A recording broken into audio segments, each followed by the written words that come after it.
어느 마을에 부자 한 사람이 있었습니다.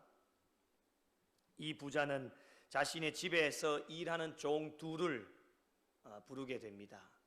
그래서 명령을 내리는데, 내가 외국으로 출타를 하는데 내가 돌아올 때까지 집을 한 채씩 지으면 좋겠다라고 명령을 내립니다.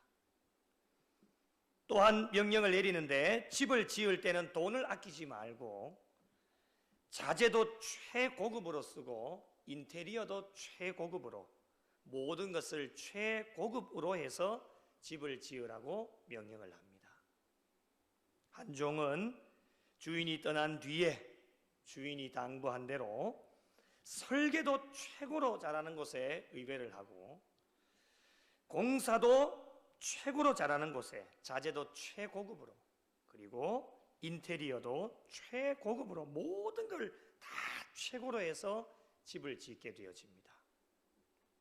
이 종은 일하는 가운데 한 가지 소망이 있습니다.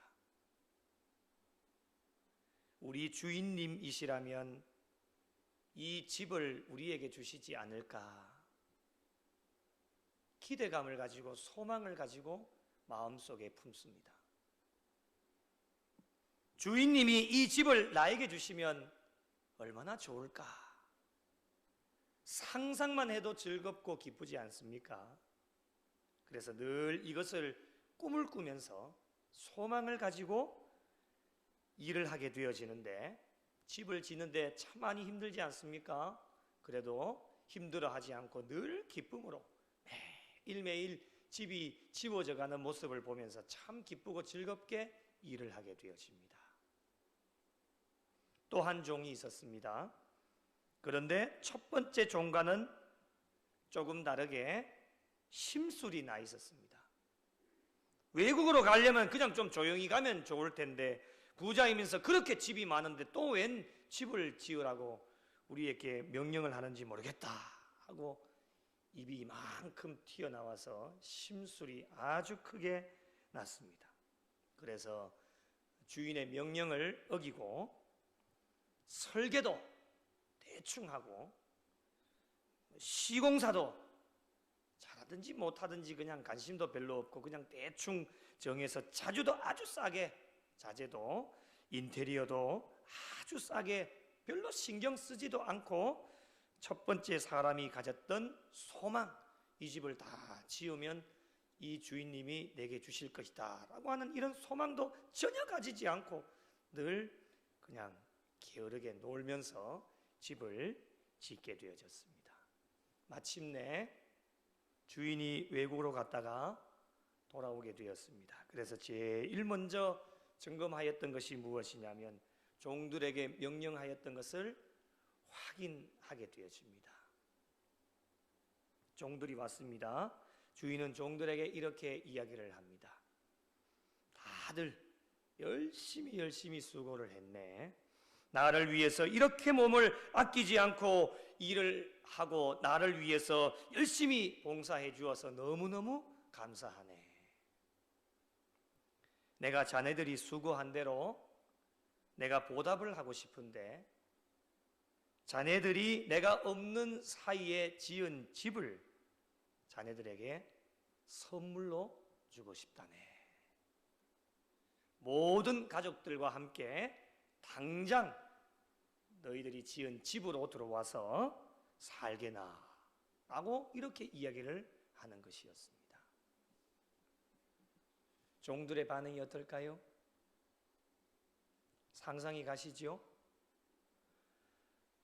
주인의 이 말을 들은 한 종은 감격의 눈물을 흘립니다. 얼마나 기쁘겠습니까? 본인이 소망하는 대로 되었거든요.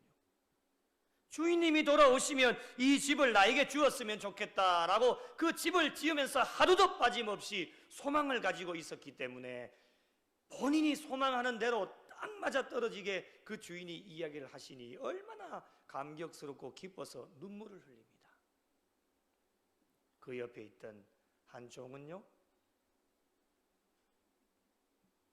후회의 눈물을 흘립니다.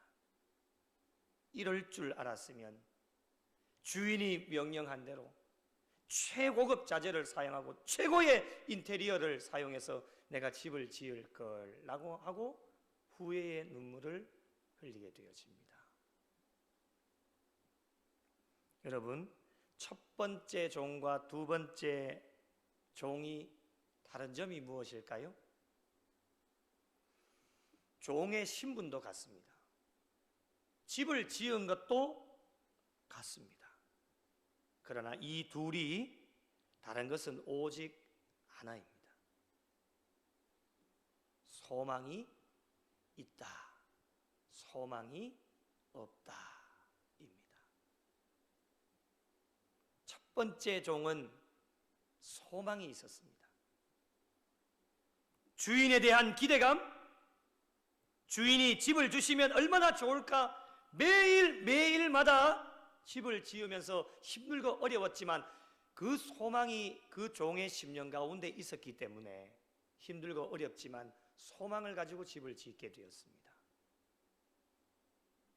그런데 두 번째 종은 소망이 없었습니다.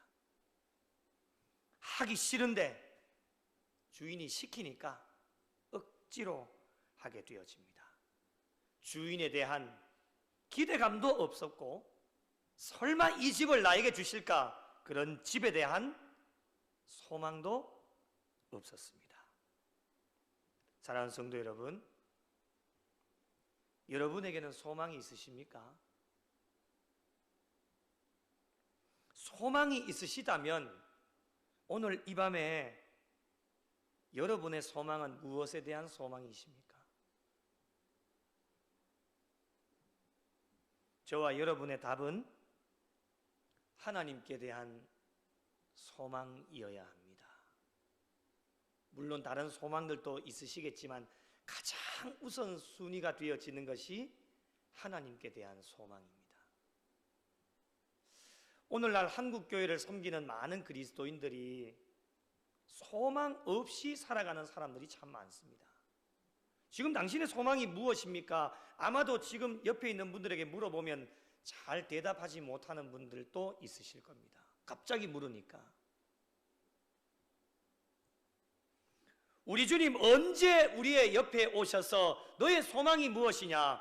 네 소원대로 될지어다, 네 소망대로 될지어다, 네 믿음대로 될지어다 늘 우리에게 권면해 주시고 말씀해 주시는데 주님이 언제 찾아오셔서 우리에게 너에게 있는 소망이 무엇이냐라고 물으신다라면 우리는 하나님 앞에 자신 있게 이야기할 수 있는 소망을 늘 가지고 살아야 됩니다. 그런데 요즘 사람들 보면 소망이 없습니다. 무엇 때문에 살아가는지도 모르고 어디를 향해 달려가고 있는지도 모르고 예수를 믿으면서도 우리의 마지막 소망은 천국인데 천국에 대한 소망도 없이 하루하루를 그저 바쁘게 살아가는 일상의 삶 가운데 살아가는 그리스도인들이 얼마나 많이 있는지 모릅니다. 저와 여러분의 담은 하나님께 대한 소망이어야 합니다. 그것이 1순위가 되어야 합니다. 세상의 물질적인 것에 소망을 두는 것이 아니라 하나님께 소망을 두는 겁니다. 우선순위이겠지요. 우리의 삶의 주인이 되시는 하나님께 소망을 두는 것.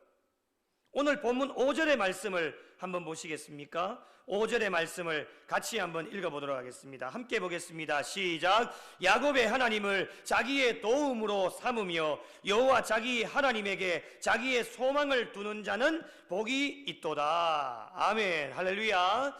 하나님께 소망을 두는 자는 복이 있다고 말씀합니다. 어떠한 복인지 구체적으로 말씀하시지는 않습니다. 이 복은 세상의 복이 아닙니다. 하나님의 복입니다. 하나님이 저와 여러분에게 주시는 복입니다. 하나님께 소망을 두는 자가 복이 있다. 그리스도인으로 하나님께 소망을 두는 일은 당연한 일입니다. 예수를 믿기 때문에, 하나님을 믿기 때문에 하나님께, 예수님께 소망을 두는 일은 그리스도인들에게 당연한 일이 되어집니다. 그런데 이 당연함이 그리스도인들에게 있어야 되는데 소망 없이 살아가는 그리스도인들이 많다라고 하는 겁니다. 당연함이 사라진 채로 살아가는 신앙인들이 많다라고 하는 겁니다. 외국으로 떠났던 주인처럼 하나님께서 우리에게 이 땅 가운데 살면서 신앙의 멋진 집을 지어라 하고 태어나는 순간부터 저와 여러분에게 명령해 주십니다. 그렇게 멋진 집을 짓고 살다가 내가 부를 때에 주님 앞에 오라고 저와 여러분에게 명령해 주셨습니다. 단 한 사람에게도 빠지는 명령이 아닙니다. 저도 지금 이 세상 가운데 하나님의 명령대로 신앙의 멋진 집을 지금 지어가고 있습니다. 여러분도 짓고 있으실 겁니다. 그렇게 지어서 멋지게 지어서 살다가 주님 명령대로 순종하다가 하나님 부르시면 우리가 가야 할 저 천국 본향에 하나님께서 저와 여러분이 살 집을 지금 예비하고 계신다 말씀하십니다. 그 집으로 이사를 가면 되는 겁니다. 집을 지을 때 든든한 집을 지으라고 말씀을 합니다. 허술한 집 지으라고 주님이 명령하시지 않습니다. 어떤 비바람이 불고 태풍이 와도 무너지지 않는 반석 위에 지은 집처럼 튼튼하게 지을 것을 주님이 명령하십니다. 그 이유가 무엇입니까? 무너지지 않게 살아가기 위해서 그렇습니다. 여러분, 신앙의 집이 무너지면 어떻게 됩니까? 천국에 갈 수가 없습니다. 그래서 신앙의 집을 튼튼하게 지으라고 우리에게 명령하시는데, 이 명령을 받은 저와 여러분이 어떻게 해야 되겠습니까? 하나님의 말씀으로 기초를 잘 세워야 됩니다. 그리고 그 위에 기도의 벽돌로 잘 하나 둘씩 쌓아야 됩니다. 그리고 그 안에는 찬송의 인테리어를 멋지게 하셔야 됩니다. 그리고 마지막에는 하나님께서 주시는 은혜로 그 지붕을 덮으면 신앙의 집이 멋지게 완성이 되어집니다. 주인이신 하나님의 명령에 잘 순종하는 자는 든든하여 무너지지 않게 되어질 것이겠지만, 말씀에 순종하지 않고 모래 위에 집을 짓는 사람은 비바람이 불고 태풍이 오면 성경이 우리에게 가르쳐 주시는 교훈이 무엇입니까? 흔적도 없이 사라집니다. 그러므로 여러분, 무슨 일이 있어도 하나님께 소망을 두는 자들이 되어져서 하나님께서 예비하신 은혜와 복을 충만하게 받아 누리는 자들이 되어야 됩니다. 그렇다면 하나님께 소망을 두는 자는 어떤 자일까? 신앙의 특징을 오늘 본문에 두 가지로 우리에게 말씀을 합니다. 첫 번째는 하나님께 소망을 두는 자는 하나님을 찬양하는 자입니다. 찬양의 인테리어를 넣으라고 말씀을 드렸죠. 입술로만 찬양하는 것이 아닙니다. 마음을 다해서 하나님을 찬양해야 됩니다. 여러분, 입술로만 찬양하면 세상 사람들이 세상의 노래를 흥얼거리는 것과 별반 다를 것이 없습니다. 입술로만 찬양하는 것이 아니라 우리의 마음, 예수 그리스도에 대한 신앙의 고백, 찬송이 하나님에 대해서, 예수님에 대해서 고백하는 것 아닙니까? 마음을 다해 찬양을 해야 됩니다. 영혼이 여호와를 찬양합니다. 찬양을 해도 어떻게 합니까? 오늘 본문의 2절 말씀을 한번 보십시오. 나의 생전에 찬양하며 나의 평생에 하나님을 찬양한다라고 고백을 하고 있습니다. 그렇습니다, 여러분. 하나님께 소망을 두는 자의 신앙의 삶의 특징은 살아있는 동안에 열심히 찬양을 하게 되어집니다. 여러분, 죽은 사람은 말이 없습니다. 죽은 사람이 말하는 거 보셨습니까?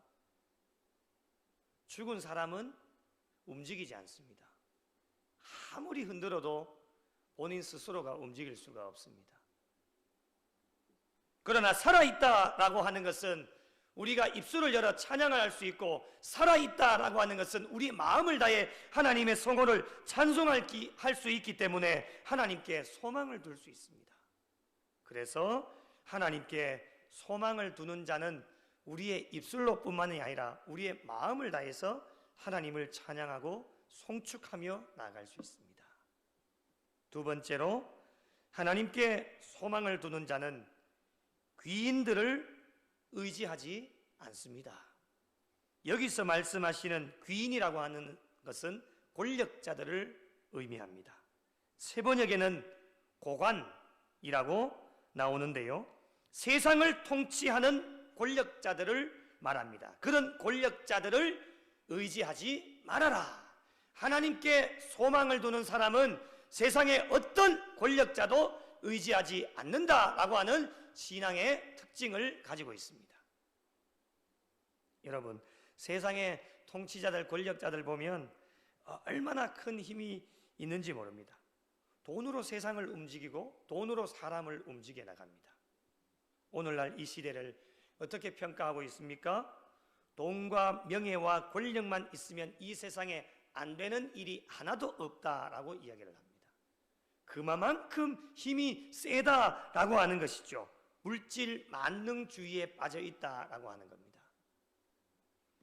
이러한 때에 예수를 믿는 저와 여러분은 어떻게 해야 될 것인가? 물론 우리 또한 이 세상 가운데 버타면서 살아가고 세상의 권력자들과 가장 가까이에서 일을 할 때도 있고 그들과 대화를 나눌 때도 있겠지만 저와 여러분의 신앙의 삶은 늘 하나님께 소망을 두셔야 됩니다.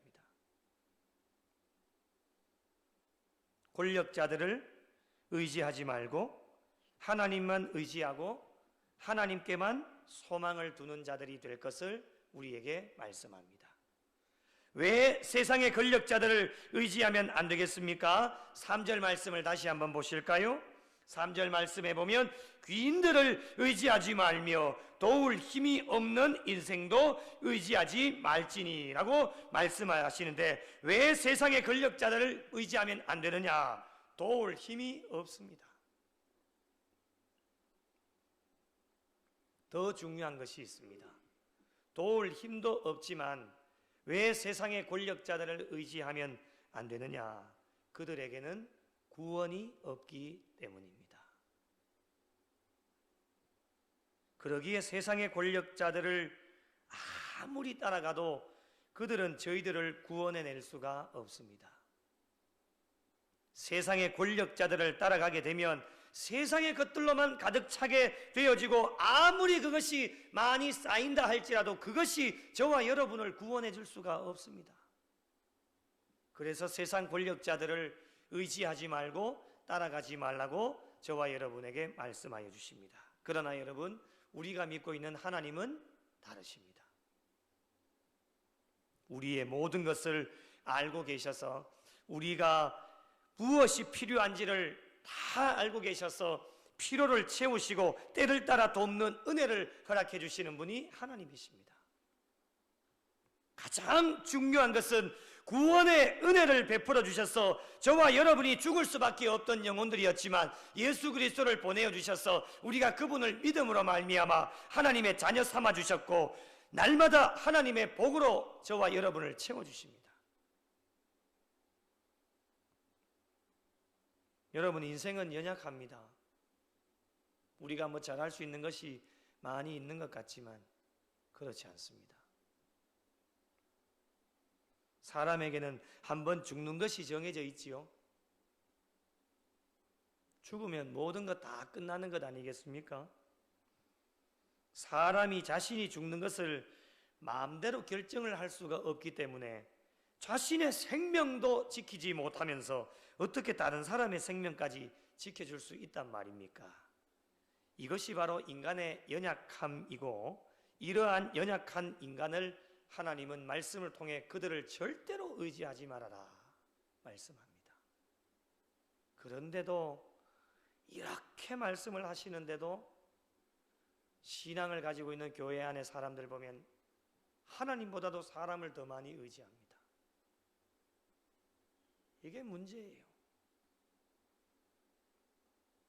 그만큼 사람 바라보지 말고 하나님 바라보고 신앙생활을 하라고 해도 안 돼요. 잘 안 되더라고요.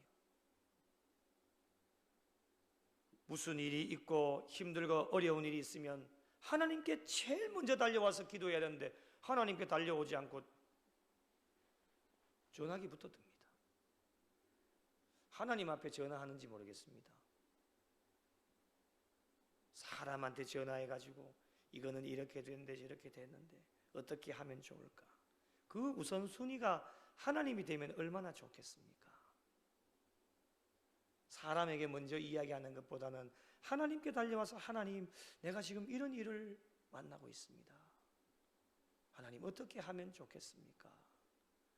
그럴 때에 하나님은 때로는 하나님이 직접 말씀하실 수도 있겠지만은 하나님은 사람을 통해서 역사하시는 분이 하나님이십니다. 그때 붙여주시는 분은 하나님이 붙여주시는 분입니다. 그러므로 우리의 신앙인들은 역사를 주관하시는 하나님, 모든 것을 통치하시고 다스리시는 하나님을 제일 먼저 의지하고 소망을 두고 나가야 됩니다. 왜 그렇습니까? 하나님께 모든 것이 다 달려있기 때문에 그렇습니다. 우리가 먹고 사는 것, 심지어는 죽고 사는 것까지 모든 것이 하나님의 손에 달려있기 때문에, 그래서 우리의 마음의 중심을 우리는 항상 하나님께 둘 수 있는 신앙의 삶이 되어야 됩니다. 오늘 본문에 하나님은 어떠한 분이심을 고백하고 있습니까? 왜 하나님을 의지해야 될까? 오늘 말씀을 보면 우리는 꼭 하나님을 의지해야 된다라고 하는 것을 말씀 가운데 우리에게 권면해 주고 있습니다. 오늘 본문 6절부터 한번 보실까요? 여호와는 천지와 바다와 그 중에 만물을 지으시며 영원히 진실함을 지키시며 라고 우리에게 말씀을 합니다. 하나님은 창조주이십니다. 이것을 대신할 사람은 이 세상에 어디에도 없습니다. 모든 만물을 지으시고 지으신 것들과 약속을 끝까지 지키시는 분이 하나님이시다라고 우리에게 말씀합니다. 하나님은 진실하십니다. 하나님은 거짓이 없으십니다. 그렇기 때문에 사람들과의 약속도 꼭 지키시는 분이 하나님이십니다. 물론 사람들이 하나님과의 약속을 잘 지킬 때에 하나님 또한 약속을 지키십니다. 하나님께서 약속해 주신 말씀을 잘 이행하면 하나님께서는 진실하시기 때문에 약속을 지키는 모든 자들에게 하나님께서는 그대로 이루어 주시는 분이 하나님이십니다. 그러기에 우리는 하나님을 의지할 수밖에 없습니다. 여러분, 하나님을 떠나서 하나님과의 약속을 이루려고 하는 것은 참으로 어리석은 일입니다. 교회를 떠나서 하나님과의 약속을 지키려고 한다. 참으로 어리석은 자들입니다. 계속 보실까요? 약한 자를 진정으로 돌아보아 주시는 분이 하나님이시죠. 7절 말씀 보시면 억눌린 사람을 위해 정의로 심판하시며 줄인 자들에게 먹을 것을 주시며 갇힌 자들에게 자유를 주시는 분이 하나님이십니다. 그래서 하나님을 의지할 수밖에 없습니다. 억눌린 사람을 정의로 심판할 수 있는 사람이 있습니까? 줄인 자들에게 먹을 것을 줄 수 있는 사람들이 있습니까? 갇힌 자들에게 자유를 줄 수 있는 사람들이 있습니까? 아무도 없습니다. 이런 일들을 하실 수 있는 분은 오직 한 분, 우리가 믿고 있는 하나님밖에는 없습니다. 그래서 우리가 하나님을 의지해야 됩니다. 여러분, 세상은 날로 악해져 가고 있죠. 의인들이 고난을 당하고 어려운 일들을 겪고 억울함을 당하는 일이 얼마나 많이 있는지 모릅니다.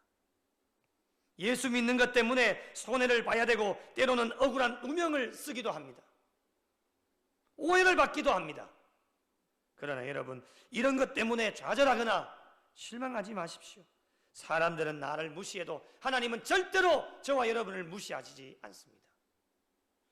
하나님께서는 항상 저희들을 존귀한 자로 여겨주십니다. 사람들이 나에게 손가락질을 해도 하나님은 절대로 저와 여러분을 따뜻한 사랑의 손길로 품어주시는 분이 하나님이십니다. 그래서 오늘도 내일도 하나님을 의지하면서 나가야 됩니다. 사랑의 품으로 안아주셔서 먹을 것이 없을 때에는 먹을 것을 공급해 주시고 억누른 것이 있으면 하나님께서는 풀어주시기도 하시고 갇힌 모든 것에서 자유함을 주시는 분이 하나님이십니다. 그러기에 우리는 하나님을 의지하는 인생이 되어야 됩니다. 인생의 억울함, 신앙에 갇힌 것, 여러분, 이 세상에 어떤 각종 좋은 것도 그것을 풀 수가 없습니다. 돈으로도 안 됩니다. 일확천금이 있어도 풀 수가 없습니다. 이것을 푸실 수 있는 분은 오직 한 분, 하나님밖에는 없습니다. 권력으로도 안 됩니다. 아무리 높은 자리에 올라가 있어도 오직 하나님만이 푸실 수 있는 겁니다. 그래서 저와 여러분이 하나님만 의지해야 됩니다. 우리는 더욱더 하나님을 붙잡고 하나님을 의지해야 됩니다. 8절에 계속됩니다. 맹인들의 눈을 여시며 비굴한 자들을 일으키시고 의인들을 사랑하시며. 9절 말씀 함께 읽으실까요? 시작. 여호와께서 나그네들을 보호하시며 고아와 과부를 붙드시고 악인들의 길은 굽게 하시는도다. 아멘. 9절 말씀 끝부분에 보시면 우리가 왜 하나님을 의지해야 될 것인지 악인들의 길을 굽게 하시는도다 말씀합니다. 여러분이 악인들이 잘 되는 것 너무 부러워하지 마십시오. 잠시 동안에는 형통하게 되어진다 할지라도 하나님께서는 악인들의 그 끝은 무엇이냐? 멸망입니다. 멸망의 길로 인도하시는 하나님이시기 때문에 우리는 하나님을 의지하면서 달려갈 수 있어야 됩니다. 사랑하는 성도 여러분, 남은 여생 우리는 누구를 의지하면서 살아야 됩니까?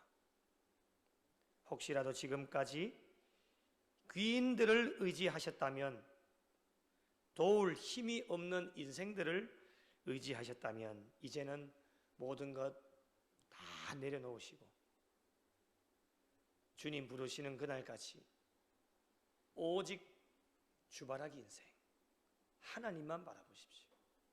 주님만 바라보고 주님만 의지하는 인생, 하나님께 소망을 두는 자들은 하나님 예비하신 은혜와 복을 주시겠다 약속하고 계십니다. 내가 살아있는 동안에 평생 동안 하나님을 찬양하는 인생이 되어져야 되고, 힘이 없고 연약한 인생을 도우시는 하나님만, 오직 하나님만 의지하는 인생이 되어야 됩니다. 이것이 우리에게 주어진 사명이요 하나님의 명령이며 우리가 달려가야 될 길이 되어집니다. 이제 우리의 남은 여생 하나님만 의지하시면서 하나님과 동행하는 인생들이 되시고, 세상의 각종 좋은 것들이 저와 여러분의 눈앞에 놓여진다 할지라도 어떤 것도 의지하지 마시고 바라보지도 마시고 붙잡지도 마시고 뒤돌아서셔서 오직 주님만 바라볼 수 있는 영적 분별력을 가지고 하나님만 의지하는 인생이 되셔서 남은 여생도 하나님께 소망을 두는 자로 저와 여러분을 위해 준비해 놓으신 하나님의 은혜와 복을 마음껏 받아 누리셔서 남은 여생도 하나님께 영광이 되어지고 하나님을 기쁘시게 해드리실 수 있는 우리 구미 영락교회와 속하여진 모든 성도들이 되시기를 예수님의 이름으로 간절히 축원합니다. 함께 기도하면